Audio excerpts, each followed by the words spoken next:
Hey guys, welcome to Umang study. मैं अंकुर यादव आप सबका उमंग स्टडी में स्वागत करता हूं। आई होप आप सब अच्छे होंगे और आपकी स्टडी भी अच्छी चल रही होगी। तो स्टार्ट करने से पहले बता दूं, ये मेरी क्वालिफिकेशन आप देख सकते हैं। और जिन बच्चों को नहीं पता वो हम बता दें कि हमने एक सीरीज स्टार्ट की हुई है NTPC CBD 2 2016 previous year paper solve कर रहे हैं हम। और वहां से कैसे सोल्व कर रहे हैं, वहां से कोई इंपॉर्टेंट टॉपिक मिल रहा है। जैसे लास्ट पेपर्स में कुछ लास्ट पेपर मैंने सोल्व किए थे, तो उन पेपर में ये इंपॉर्टेंट टॉपिक मिले थे एक ही पेपर से। तो ये सारे टॉपिक मैंने उन प्रीवियस वीडियो में करवा दिए हैं, वो आप देख सकते हैं। आपको प्लेलिस्ट मिल जाएगी लेक्चर्स बाय अंकुर यादव उमंग स्टडी के, वहां पर से आप कर सकते हैं। ठीक है, सारे इंपॉर्टेंट टॉपिक थे, आप स्क्रीनशॉट भी ले सकते हैं। और किसी ये इन टॉपिक से काफी क्वेश्चन आ रखे थे पेपर के अंदर, तो आज उसी को कंटिन्यू करते हैं। डिटेल में क्वेश्चन जीएस का कोई भी अगर क्वेश्चन आएगा तो उसका डिटेल आंसर रहेगा, और सभी सब्जेक्ट के क्वेश्चन आएंगे रीजनिंग मैथ का। तो पेन कॉपी ले लीजिए और अपने आंसर देना आपको कमेंट बॉक्स में। ठीक है, और बच्चे लाइक नहीं करते वीडियो को, तो यार प्लीज एक बार वीडियो को पॉज करके एक बार लाइक कर दो। ठीक है, तो स्टार्ट करते हैं और जल्दी से पेन कॉपी ले लीजिए, आपको आंसर देना कमेंट बॉक्स में हर क्वेश्चन का। सारे प्रीवियस ईयर क्वेश्चन है, कोई भी मेरी तरफ से ऐड नहीं किया गया है। ठीक है, तो आप सोचो कभी हार्ड लेवल ज्यादा है या कम है, तो सारा जो प्रीवियस ईयर क्वेश्चन है वो उन्हीं से है। ठीक है, तो पहला क्वेश्चन आप देखने वाले हैं, आप स्क्रीन पे आ गया होगा पहला क्वेश्चन। आप इसका आंसर दीजिए जल्दी से कमेंट बॉक्स में।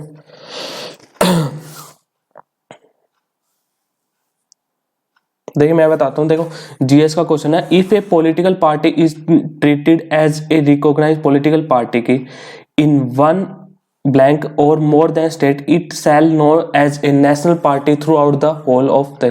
देखो इसमें आपको पता होना चाहिए नेशनल पार्टी होने के लिए क्या क्या कंडीशन होती है। देखो ये इंपॉर्टेंट है हमारे। पहले एक तो ये जान लो, हमारे जो इंडिया में है total number of national parties कितनी है, 8 है। ठीक है, तो आपके उसके बारे में पता होना चाहिए। तो मैं आपको बता देता हूँ, देखो एक मिनट रुकिए, मैं विकिपीडिया का पेज खोल देता हूँ, मैंने खोल रखा है। देखिए तो ये कंडीशन क्या होनी चाहिए, यहाँ पे क्या दे रखा है, एक नेशनल पार्टी बनने के लिए आपको क्या क्या कंडीशन पूरी होनी चाहिए।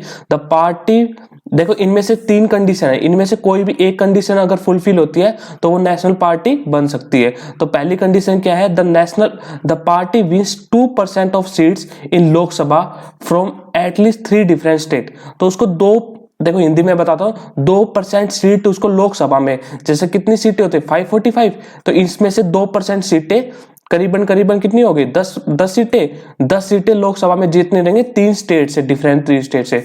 दूसरी कंडीशन क्या, तो ये फुलफिल करो। दूसरी कंडीशन क्या है, at least general election to Lok Sabha में और किसी लेजिस्लेटिव असेंबली मतलब विधानसभा में, the party poll 6% of votes, मतलब जो वैलिड वोट है ना उसका 6% वोट उसको जीतना पड़ेगा इन 4 स्टेट या 4 से ज्यादा स्टेट के अंदर।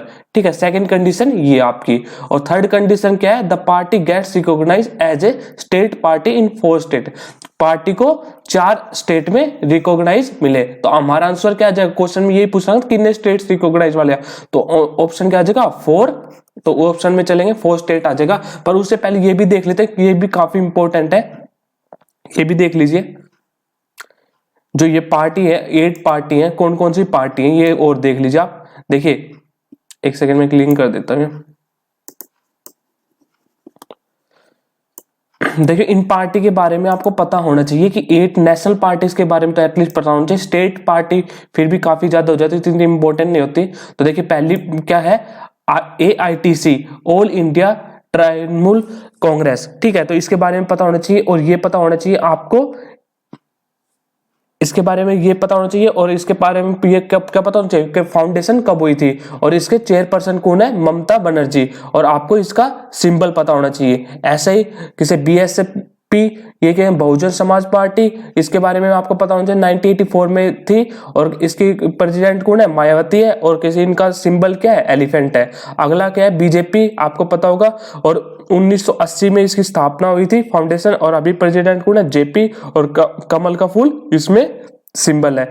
फिर CPI आ गई, CPI की फुल फॉर्म आपको पता होना चाहिए, कम्युनिस्ट पार्टी ऑफ इंडिया। ठीक है, और इसके बारे में देख सकते हैं, is the oldest party in India, one of the 8 national party in country. The CPI is founded in Kanpur, 26 दिसंबर 1925 में कानपुर में कब हुई थी, और सबसे ओल्डेस्ट पार्टी में से एक है। ठीक है, तो इसका डायरेक्ट जनरल सेक्रेटरी कौन है, डी राजा, और इनका सिंबल ये है, आप देख सकते हैं। और अगली कौन सी, सीपीआई मार्क्सिस्ट, तो ये कौन सी है, इनके कौन है, सीताराम येचुरी। ठीक है, डायरेक्टर जनरल, और ये सिंबल देख लीजिए। और ये किसी आईएनसी, इंडियन नेशनल कांग्रेस के बारे में तो पता ही होगा सबको, 1885 सोनिया गांधी। और ठीक है, और इसके बारे में आप पूरा लिखिए नीचे कमेंट बॉक्स में किन्होंने स्थापना की थी, ए हुमायूं, तो उनका क्या है, सोनिया गांधी। और इनका सिंबल देख लीजिए, एनसीपी, नेशनलिस्ट कांग्रेस पार्टी, इनका कैसे कौन है, प्रेसिडेंट शरद पवार, और इनके सिंबल क्या है, घड़ी। ठीक है, तो ऐसे एनपीपी, नेशनल पीपल्स पार्टी, और इनके प्रेसिडेंट आपको दिख रहा है कॉनराड संगमा, और कैसे बुक इनका सिंबल है। देखिए नेशनल पार्टीज की आप देख सकते हैं, अगर आपको पढ़ना है तो पढ़ लीजिए। नेशनल पार्टी के लिए आपको क्या कंडीशन फुलफिल करनी चाहिए आप पढ़ सकते हैं, पर मेन इंपॉर्टेंट क्या है, स्टेट का ये रहा, स्टेट पार्टीज का पढ़ सकते हैं। इंपॉर्टेंट है नेशनल पार्टीज का, कई पेपरों में आ रखा है, तो नेशनल पार्टीज का आपको पता होना चाहिए। चलिए अगला क्वेश्चन स्टार्ट करते हैं अपना, देखते हैं अपने क्वेश्चन पे आते हैं। तो इसमें मैंने बता दिया इसका आंसर क्या आ जाएगा, 4 एंड मोर स्टेट्स, तो 4 आंसर आ जाएगा। चलिए अगला क्वेश्चन देखते हैं। देखिए दिख रहा होगा आपको, अगर नहीं दिख रहा तो मैं थोड़ा सा साइज बढ़ा सकता हूं, वही सही है। चलिए एक सेकेंड, चलिए इसका आंसर दीजिए जल्दी से। अगर आपको थोड़ा सा कम दिख रहा है तो थोड़ी सी क्वालिटी ठीक कर लीजिए, शायद 480 पे आपको सही दिखेगा। ठीक है, मैं करवाता हूं। देखिए क्या दे रखा है, पहली स्टेटमेंट दे रखी है, असर्शन क्या दे रखा है, अभिकथन क्या दे रखा है, now it is more people opt for fast food, आजकल अधिक लोग फास्ट फूड का विकल्प चुनते हैं। ठीक है, सही बात है। और इसका रीजन क्यों है, fast food is always inexpensive, जरूरी नहीं है फास्ट फूड, जरूरी थोड़ी है कि सस्ता ही हो, फास्ट फूड महंगा भी आता है। ठीक है, मैकडी मुकडी तो और केएफसी वगैरह काफी महंगा भी आता है, तो ये रीजन तो इसका गलत हो गया। और स्टेटमेंट सही है ये, क्योंकि now it is more people opt for fast food, तो क्या हो जाएगा, रीजन गलत और स्टेटमेंट सही, तो आंसर क्या आ जाएगा, 3rd। ठीक है, A is true but reason is false. चलिए अगला क्वेश्चन देखते हैं। Who was the selected as captain for the men's ICC World T20 11 2016, तो ये देखो उस साल का क्या है, करंट अफेयर का क्वेश्चन है। तो उस साल के अकॉर्डिंग इसका आंसर क्या आएगा, 2016 वर्ल्ड कप कैप्टन कौन थे, विराट कोहली। ठीक है, और इसमें देखो आईसीसी के, जब ये क्वेश्चन आएगा तो आपको इतना तो पता ही होना चाहिए आईसीसी के बारे में। आईसीसी की फुल फॉर्म बताइए, आईसीसी की फुल फॉर्म क्या होती है, इंपीरियल क्रिकेट कॉन्फ्रेंस। और इसकी स्थापना कब हुई थी, 1909 में। कौन कौन सी कंट्री के द्वारा की गई थी, ऑस्ट्रेलिया, इंग्लैंड, और कौन शामिल था, साउथ अफ्रीका। ठीक है, और ये पता होना चाहिए इसके अंदर कितनी कंट्री आती है, 104 कंट्री आती है, जो 12 टेस्ट खेलती है। और ये याद मत रखिए, सिर्फ ये रखिए कि 104 मेंबर्स कंट्री हैं इसके अंदर, आईसीसी के अंदर। और क्या पता होना चाहिए आपको, चेयरमैन पता होना चाहिए, आईसीसी के चेयरमैन कौन है अभी, ग्रेग, GREG, ग्रेग बार्सले। तो ये कहां के हैं, न्यूजीलैंड के। ठीक है, और आपको पता होना चाहिए आईसीसी के सीईओ कौन है, तो आईसीसी के सीईओ कौन है, जियोफ एल्रेडिक। ठीक है, तो इतना आपको आईसीसी के बारे में पता होना चाहिए। चलिए अगला क्वेश्चन देखते हैं। अगर आपको इन्फॉर्मेशन अच्छी लग रही है तो प्लीज एक बार वीडियो को पॉज करके लाइक करें। ठीक है, चलिए अगला क्वेश्चन देखते हैं। जल्दी से कीजिए, 10 सेकंड का क्वेश्चन है, रीजनिंग का क्वेश्चन है। और एक चीज और बता दो, अगर किसी बच्चे को अगर मॉक टेस्ट के ग्रुप में जुड़ना है, वहां पे काफी बच्चे हैं जो मॉक टेस्ट दे रहे हैं और अच्छा स्कोर कर रहे हैं, उनके साथ अगर आपको जुड़ना है तो आप मेरे को मैसेज कर सकते हैं 9560103627 पे। आप मेरे को व्हाट्सएप कर दीजिए, मैं आपको उस ग्रुप में ऐड कर दूंगा, या आपको डिस्क्रिप्शन में लिंक भी मिल जाएगा। अगर लिंक नहीं मिलता है तो आप इस नंबर पे मेरे को मैसेज कर दीजिए, मैं आपको जोड़ दूंगा। तो क्वेश्चन पे आते हैं। ये देखिए क्या दे रखा है, ADC = 12, तो A कितना होता है 1, D 4 और C 3। तो देखिए सम करने पे क्या आ रहा है, 8 आ रहा है, पर 8 तो ये नहीं बन रहा, तो क्या सकता है, तीनों को मल्टीप्लाई करके देखते हैं। तीनों को मल्टीप्लाई करने पे कितना आ रहा है, 12 आ रहा है, तो इनका क्या हो रहा है मल्टीप्लाई। ऐसे इसको करेंगे तो कैसे, बी कितने पे 2 मल्टीप्लाई 5, ई 5 पे, सी 3 पे, तो ये कितना आ गया 30। आंसर क्या आ गया 30। सॉरी। चलिए अगला क्वेश्चन देखते हैं। अगर आप स्पीड मैच नहीं कर पा रहे तो वीडियो को पॉज करके खुद से ट्राई कीजिए और फिर कमेंट बॉक्स में कमेंट करिए, ठीक है, आपको खुद से ट्राई करने हैं। चलिए अगला क्वेश्चन देखिए, जल्दी आंसर दीजिए कमेंट बॉक्स में जल्दी।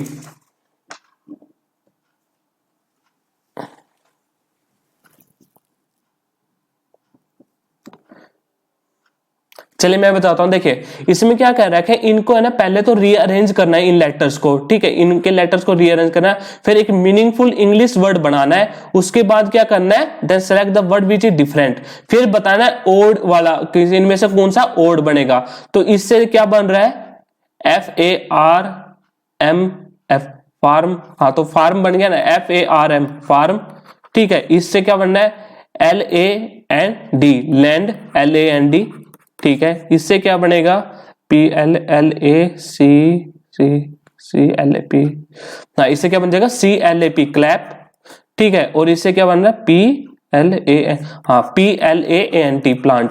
तो देखिए ये सारे ये फार्म, लैंड और प्लांट, ये तीनों क्या है, फार्मिंग से रिलेटेड है ये तीनों चीजें। पर क्लैप का मतलब क्या होता है, ताली बजाना, तो ये तो अलग ही हो गया ना, तो और आंसर क्या आएगा 3rd, ठीक है। ये अच्छा क्वेश्चन था, ठीक है, तो क्लैप इसका आंसर आ जाएगा। चलिए अगला क्वेश्चन देखते हैं, जल्दी से ट्राई कीजिए, SI का क्वेश्चन है, 10 सेकंड आपके पास, 10-20 ले लीजिए। चले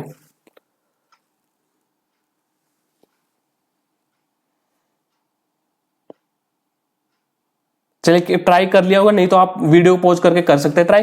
देखिए मैं करवाता हूं, देखिए क्या दे रखा था, simple interest at R% per annum, ठीक है, ये रेट दे रखा है on a certain principal P, principal पे क्या दे रखा है 19/16 of P, if R is equal to, R क्या है इक्वल टू N, टाइम के मतलब टाइम क्या दे रखा है N के बराबर, find the value of N, ठीक है। तो क्या दे रखा है भाई, कैसे ये फॉर्मूला पता होगा ना, PRT इनटू में by 100 is equal to SI, simple interest. तो P की वैल्यू P दे रखी, R की वैल्यू R दे रखी है, और टाइम क्या दे रखा आपको N, ठीक है, और अपॉन में 100, और ये इक्वल टू SI कितना बढ़ गया 9/11 ऑफ P, 9/16 ऑफ R, नहीं P है ना, P है, हाँ ठीक है। तो अब देखो आपको पूछ रहा है find the value of N, अगर N की वैल्यू पूछ रहा है तो हम R की जगह यहाँ पे ये इक्वेशन यूज कर सकते हैं, N रख देते हैं, क्योंकि हमें तो N की वैल्यू निकालनी है, तो यहाँ पे क्या हो जाएगा N हो जाएगा R की जगह, ठीक है, ये देख लेना। तो ये P से P कैंसिल हो गया, तो N² इज इक्वल टू कितना आ गया 9/16 इंटू में 100, और ये कितना आ जाएगा, इसका रूट करेंगे, पूरे का रूट कर देंगे अब, ठीक है, पूरे का रूट करेंगे तो क्या आएगा 3, 4 और ये 10, तो ये कितना आ जाएगा 30/4, 30/4, तो कितना आ जाएगा 7.5 आंसर आ जाएगा, ठीक है। तो ये 3rd आपका आंसर आ जाएगा। चलिए अगला क्वेश्चन देखते हैं, 10 सेकंड जल्दी कीजिए, बहुत आसान क्वेश्चन है।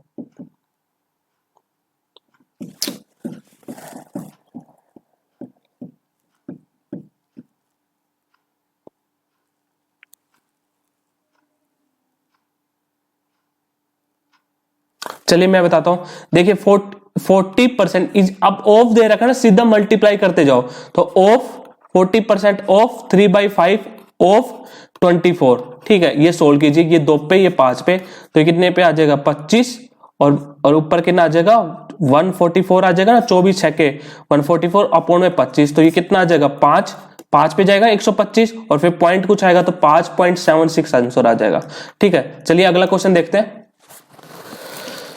जल्दी कीजिए, जल्दी आंसर कीजिए इसका।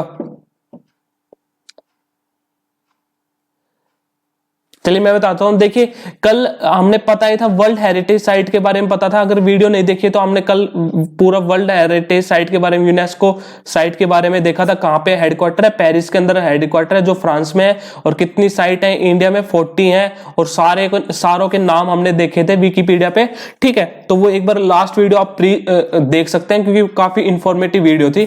तो अब आते हैं अपने क्वेश्चन पे। ये क्वेश्चन क्या कह रखा है, the world heritage site having the archaeological work of Le Corbusier is located in. देखिए इसके बारे में मैं बताता हूं। ली कॉर्बूसियर ये कौन थे, ये एक क्या थे, आर्किटेक्ट थे। और कहां से थे, आर्किटेक्ट थे। और कहां के थे ये पूछ ले तो, फ्रांस स्विस के, ठीक है। तो ये इसके बारे में हो गया। और इन्होंने एक बार क्या किया था, किसकी आर्किटेक्ट किया था, कौन सी बिल्डिंग की थी, चंडीगढ़ कैपिटल कॉम्प्लेक्स। और ये कहां पे है, चंडीगढ़ के अंदर। तो आंसर क्या आ जाएगा, चंडीगढ़, ठीक है। चलिए अगला, और ये कौन सी है, हेरिटेज साइट है, वर्ल्ड हेरिटेज साइट है। चलिए अगला क्वेश्चन देखते हैं। Which one of the following state does not have the Indian elephant as a. देखिए हिंदी में मैं बताता हूं। इनमें से आपको बताना है कि इनमें से किस स्टेट का नेशनल एनिमल, स्टेट एनिमल, मतलब स्टेट एनिमल एलिफेंट नहीं है। मतलब तीन स्टेट का नेशनल एनिमल एलिफेंट है और एक का नहीं है। तो आपको वो बताना है कौन सा है जिसका एलिफेंट नेशनल एनिमल नहीं है। देखिए झारखंड का एलिफेंट होता है, केरला का एलिफेंट होता है, कर्नाटक का एलिफेंट ही होता है। और असम का क्या होता है, वन हॉर्न राइनोज, ठीक है। तो ये आंसर क्या आ जाएगा, असम, ठीक है। चलिए अगले क्वेश्चन पे मूव करते हैं। चलिए अगला क्वेश्चन बताइए।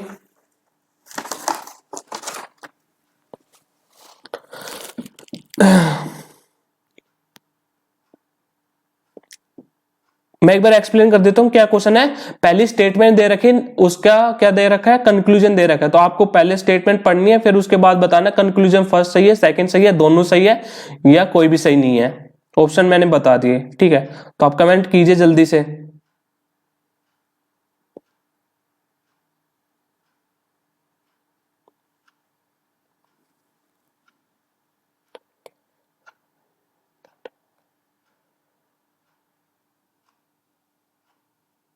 चलिए मैं करता हूं। देखिए क्या दे रखा है, आजकल मोबाइल फोन के बिना जीवन बहुत मुश्किल हो गया है। बात स्टेटमेंट सही है, ठीक है, बात तो स्टेटमेंट तो सही हो गई। अब आइए निष्कर्ष पे। तो निष्कर्ष कौन सा सही होगा, कुल मोबाइल, ये कुछ हिंदी में गलत है शायद, कुल मोबाइल ग्राहकों की संख्या बढ़ रही है, कुछ मोबाइल ग्राहकों की संख्या बढ़ रही है, total number of mobile subscriber is increasing, ये भी कंक्लूजन तो सही है। Mobile has become an integral part of, find which of the following conclusion logical. देखिए स्टेटमेंट तो सही है, स्टेटमेंट के अकॉर्डिंग हमें कंक्लूजन देखना है। तो क्या दे रखा है, now it life has become very difficult without A mobile phone, ठीक है। इसका कंक्लूजन ये नहीं हो सकता, क्यों, ये भी तो स्टेट फैक्ट हो गया ना कि भाई total number of mobile subscriber, ठीक है ये बात ठीक है, पर हमारे स्टेटमेंट को तो ये का निष्कर्ष नहीं निकलता। हमारे स्टेटमेंट का निष्कर्ष तो इससे निकल रहा है, mobile has become an integral part, mobile जीवन का अभिनव अंग हो गया। तो वही स्टेटमेंट को सही निष्कर्ष निकालता है। तो ओनली कंक्लूजन सेकंड सही आएगा इसमें, कंक्लूजन सेकंड ये ट्रू होगा। चलिए अगला क्वेश्चन देखते हैं। चलिए इसका आंसर दीजिए जल्दी से, एक सेकंड पीछे चल गया।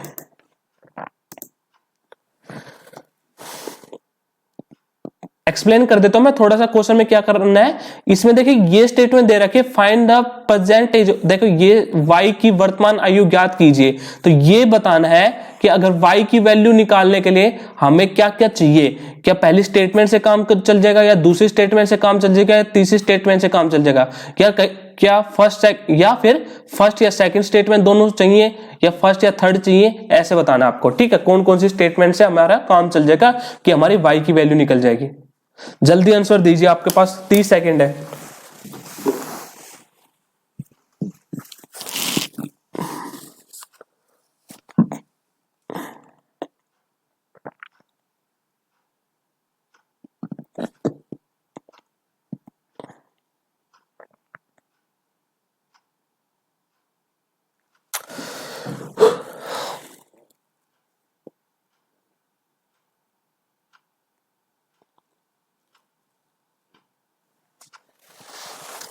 चलिए मैं बताता हूं, देखिए क्या दे रखा है, find the value of, find the present age of y, ठीक है। तो क्या दे रखा है, पहली स्टेटमेंट क्या, at present x is equal to 3 times of y। अगर किसी ने कर लिया तो वो y की वैल्यू निकालिए, पूरी वैल्यू निकालिए पूरी, ठीक है। नहीं तो और मैं कर रहा हूं आंसर, तो मैं बता रहा हूं x is 3 times as old y, तो x is equal to 3y। पहली स्टेटमेंट से हमें ये पता चलता है।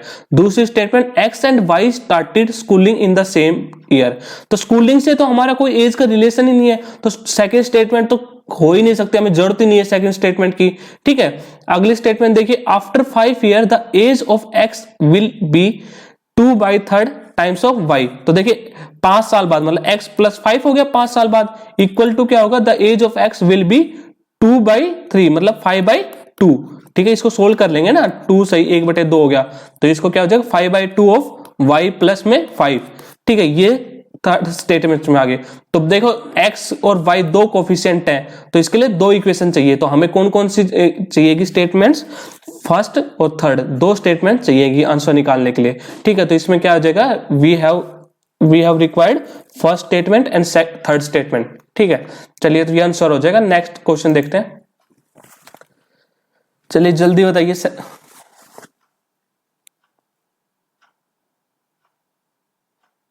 ये क्वेश्चन के बारे में मैंने जीएस का समझाया भी था, ठीक है।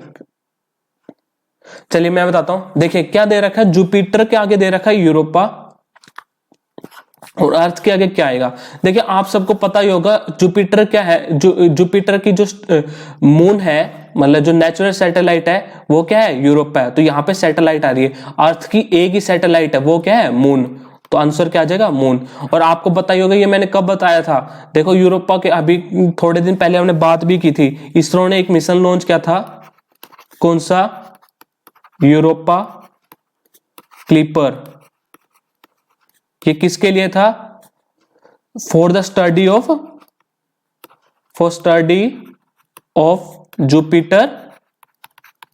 जुपिटर्स मून, और कौन सा मून, यूरोपा, ठीक है। और कब लॉन्च करेगा, मतलब अभी क्या नहीं है, कब करेगा लॉन्च, 2024 में। तो काफी इंपॉर्टेंट है, Europa Clipper mission by ISRO कब लॉन्च करेगा, 2024 में, ठीक है। तो इसका आंसर क्या आ जाएगा, मून हो जाएगा। चलिए ठीक है, समझ में आ रहा है, समझ में आ रहा है तो वीडियो को एक बार पॉज करके लाइक करो भाई जल्दी, ठीक है। आप लाइक नहीं करके जाते और कमेंट करके जाया करो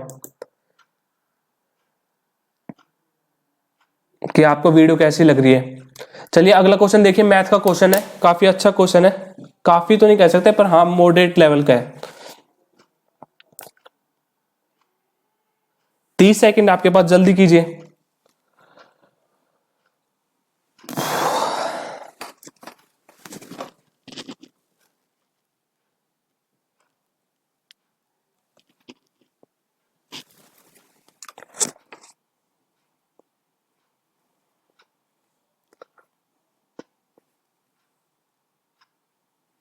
चलिए आपने कर लिया होगा। देखिए इसका तरीका काफी हो सकता है, जो मैं प्रीफर करता हूं उससे पहले एक चीज सीख लीजिए, ठीक है। इसको हम कैसे करेंगे, हम करेंगे जो वर्क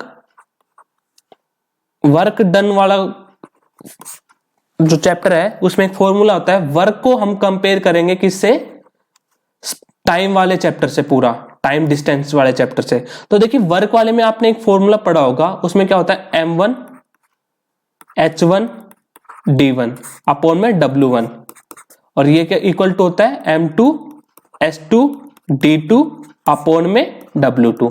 तो यहां पे m1 का मतलब क्या होता है, कोई भी नंबर ऑफ मैन्स हो सकते हैं, नंबर ऑफ वर्कर्स हो सकते हैं, और एफिशिएंसी ऑफ एनी पर्सन हो सकती है। तो देखिए हमारा m1 तो क्या किससे कंपेयर हो गया भाई, देखिए हम m1 काम करवा रहे हैं, एफिशिएंसी काम करवा रहे हैं, तो इसकी जगह मैन की जगह हम कार भी ले सकते हैं, तो m1 हमारा क्या हो गया, c1 हो गया, ठीक है। हावर, और हावर क्या होता है, कितने घंटे काम किए, कितने घंटे काम किए, कितने दिन तक काम किए, तो ये पूरा तो टाइम में ही हो गया, तो सिर्फ इसकी जगह टाइम भी हो सकता है, ठीक है।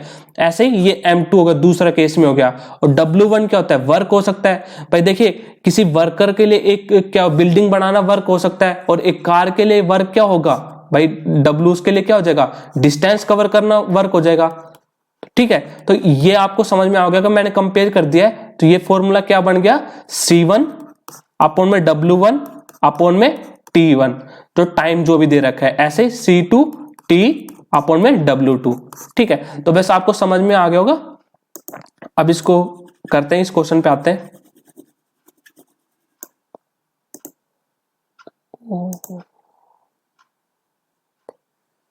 एक सेकेंड रुकिए।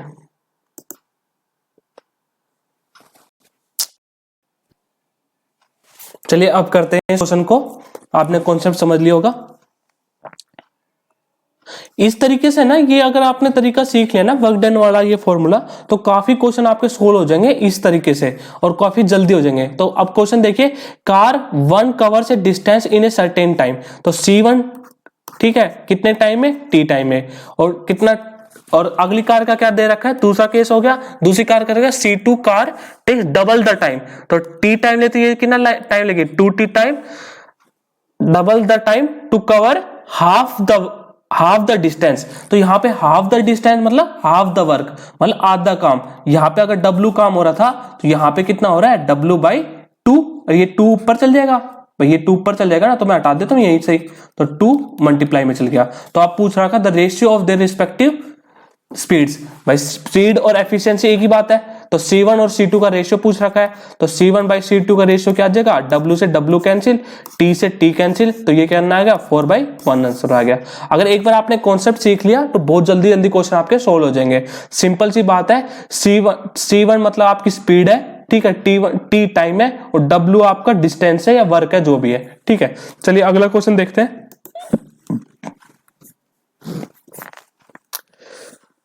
देखिए इस क्वेश्चन को तो क्या ही देखोगे, मैं बता देता हूं। देखो यहाँ पे B कितने पे होता है, 2 पे होता है, 2 का क्यूब किया तो क्या आ गया, 8 आ गया। और C कितने पे, 3 पे, 3 का क्यूब करोगे तो कितना आ जाएगा, 27। तो आंसर क्या आ जाएगा, 27।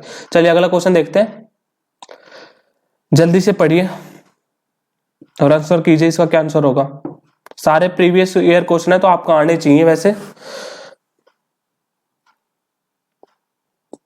चलिए मैं बताता हूं, which of the following is not an environmental problem. इनमें से कौन सी इन्वायरमेंटल प्रॉब्लम नहीं है।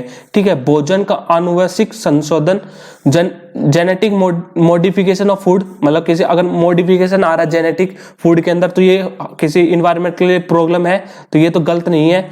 एफोरेस्टेशन, भाई एफोरेस्टेशन से हमें क्या प्रॉब्लम होगी, भाई डिफोरेस्टेशन, अगर फॉरेस्ट को काटा जाए तो वो तो इन्वायरमेंट के लिए प्रॉब्लम होगी।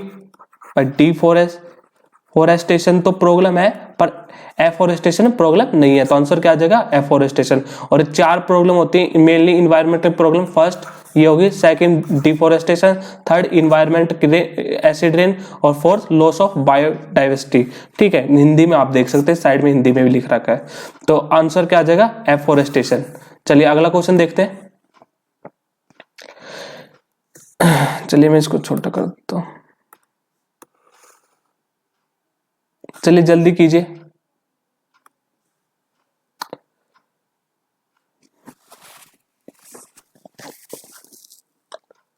चलिए मैं बताता हूं, देखो क्या दे रखा, speeds greater than the speed of sound.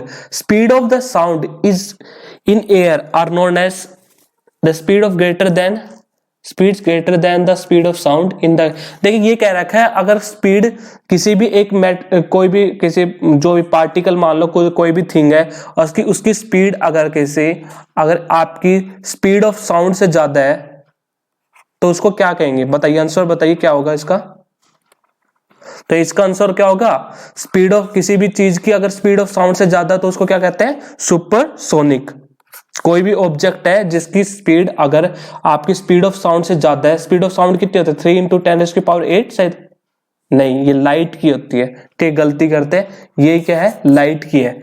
ठीक है, speed of light in vacuum है। ठीक है, तो और स्पीड ऑफ साउंड किसी सबसे ज्यादा किस में होते हैं, 3 मटेरियल है, उनमें से किस में होगी, आप बताइए, सॉलिड, लिक्विड, गैस में से किस में ज्यादा होती है। तो आंसर क्या होगा, सॉलिड। ठीक है, चलिए तो एक्स्ट्रा नॉलेज होगी। अपने क्वेश्चन पे आते हैं, अगर किसी ऑब्जेक्ट की स्पीड अगर स्पीड ऑफ साउंड से ज्यादा, तो क्या उसको क्या कहते हैं, सुपरसोनिक कहते हैं। सोलर आपको पता होगा, आपको सूर्य किरणों से होती है, रिलेटेड होता है। इंफ्रासोनिक क्या होती है, इंफ्रासोनिक क्या होता है, बिलो द ऑडिबिलिटी रेंज। देखिए ये क्या होता है, बिलो द ऑडिबिलिटी रेंज। देखिए ऑडिबिलिटी रेंज होती है ना, हमें 20 हर्ट्ज से लेके 20,000 हर्ट्ज तक हमको सुनाई देता है कि हर्ट्ज है, ठीक है। तो इस अगर 20 हर्ट्ज से भी नीचे है अगर फ्रीक्वेंसी किसी साउंड की, तो उसको क्या कहेंगे, इंफ्रासोनिक। और अगर 20,000 से भी ज्यादा है तो उसको क्या कहेंगे, अल्ट्रासोनिक, ठीक है। तो ये रेंज भी पूछ लेते हैं कई बार, ये रेंज भी आपको पता होना चाहिए, ठीक है। तो ये इसमें क्या आ जाएगा, अल्ट्रासोनिक में अबाउ द ऑडिबिलिटी रेंज, और हिंदी वालों के लिए क्या होगा, श्रवण सीमा से नीचे, ठीक है। चलिए अगला क्वेश्चन देखते हैं। चलिए ये तो वही क्वेश्चन आ गया, अगला क्वेश्चन देखते हैं। हाँ ये क्वेश्चन कीजिए। ये क्वेश्चन दे रखा है, ये सीरीज चल रही है तो आपको यहां पे बतानी है यहां पे क्या आएगा। जल्दी कीजिए, आपके पास 30 सेकंड है। 30 सेकंड भी ज्यादा है, बता दी 20 सेकंड काफी है इस क्वेश्चन के लिए।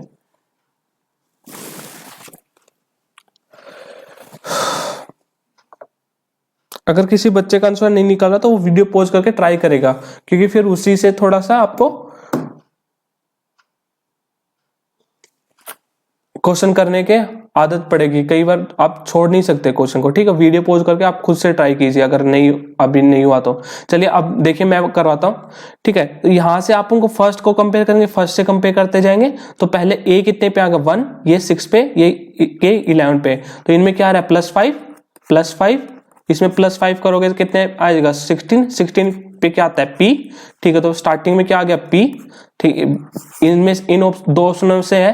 फिर अगले पे आ जाते हैं सी में कितना जोड़ा, एच, भाई सी 3 पे आता है ना, एच कितने पे आता है, 8 पे, तो +5, और एम कितने पे आता है, 13 पे, तो ये भी +5 हो रहा है। तो अब +5 और करोगे तो कितना आएगा, 18 पे क्या आता है, आर, ठीक है। तो आंसर क्या आ जाएगा आपका, ऑप्शन सेकंड, ठीक है।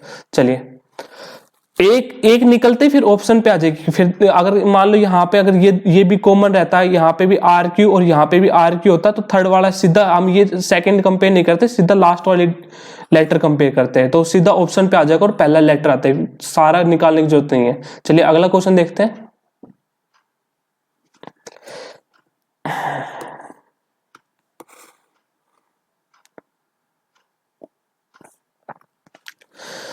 चलिए आंसर दीजिए जल्दी से इसका।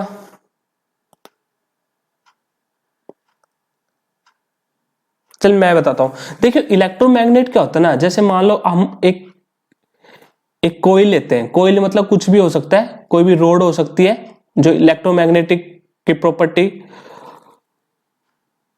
करे। उसके ऊपर हम क्या करते हैं, वायर कर देंगे ऐसे, ठीक है। और फिर उसको बैटरी से या किसी इलेक्ट्रिसिटी से जोड़ देंगे, ठीक है।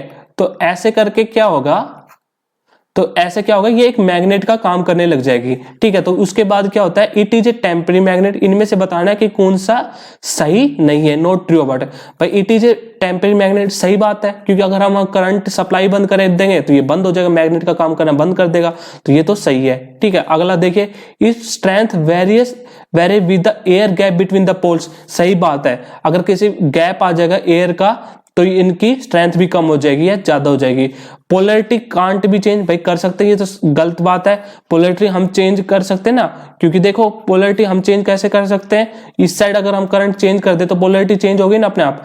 Its strength can be change, भाई ये सही बात है, स्ट्रेंथ चेंज कर सकते हैं। जितनी ज्यादा अच्छी सप्लाई करोगे, ठीक है, उतनी ही इसकी इलेक्ट्रोमैग्नेट अच्छे से काम करेगा, ज्यादा स्ट्रेंथ से काम करेगा। तो आंसर क्या आ जाएगा, third, polarity can't be change. चलिए आज के लिए इतना ही रखते हैं। आई होप आपको वीडियो पसंद आई होगी। अगर वीडियो पसंद आई है तो प्लीज वीडियो को लाइक करें और कमेंट करके जाइए आपको कैसी लगी, ठीक है। और आप लास्ट में फिर बता दूं मैं, अगर आपको ग्रुप से जुड़ना है, पहले एक बार ये पढ़ सकते हो, आपको ये मैंने दे दिया था इलेक्ट्रोमैग्नेट के बारे में, एक बार ये अगर पढ़ना चाहो तो आप पढ़ सकते हो। इलेक्ट्रोमैग्नेट के दोनों हिंदी इंग्लिश में मैंने देख रखा स्टेटमेंट। और आप लास्ट में मैं बता रहा था, अगर आपको ग्रुप में जुड़ना है तो आप मेरे को मैसेज कर सकते हैं। पर सीरियस कैंडिडेट ही आइए, वहां पे मेरे से डाउट भी पूछ सकते हैं। हम कोशिश करते हैं कि बच्चों के जितने ज्यादा नंबर बढ़ सके 2 मंथ में उतना ट्राई करें। टेस्ट देके 9560103627 आप मैसेज कर दीजिए, मैं आपको ग्रुप में ऐड कर दूंगा। और उसकी सब चीज की PDF वगैरह और मटेरियल जो भी आपकी करंट अफेयर वो भी इसी ग्रुप में मिल जाएगा आपको, ठीक है। चलिए आज के लिए इतना ही रखते हैं। और जाने से पहले एक चीज बता दूं मैं, अगर आप घर बैठे तैयारी करना चाहते हैं तो आप तैयारी कर सकते हैं अनअकैडमी के साथ। यहाँ पर है टॉप एजुकेटर्स तो, और यहाँ पे 22 दिसंबर से एसएससी सीजीएल के लिए और एसएससी सीएचएसएल सीपीओ एमटीएस के लिए 2021 के आपको पता है नोटिफिकेशन आ गए, उसके लिए बैच स्टार्ट हो गए 22 दिसंबर से। तो आप इनरोल कर सकते हैं। इनरोल करने से पहले ध्यान रखें कि ये अमाउंट पे ना कर दीजिए, हमारा कूपन कोड यूज करिए उमंग UMANG उमंग STUD स्टडी और आपको एक्स्ट्रा 10% डिस्काउंट मिल जाएगा। पर ध्यान रखें यहाँ पर कोई भी स्पेस नहीं है। चलिए थैंक यू गाइस, कल मिलते हैं, बाय।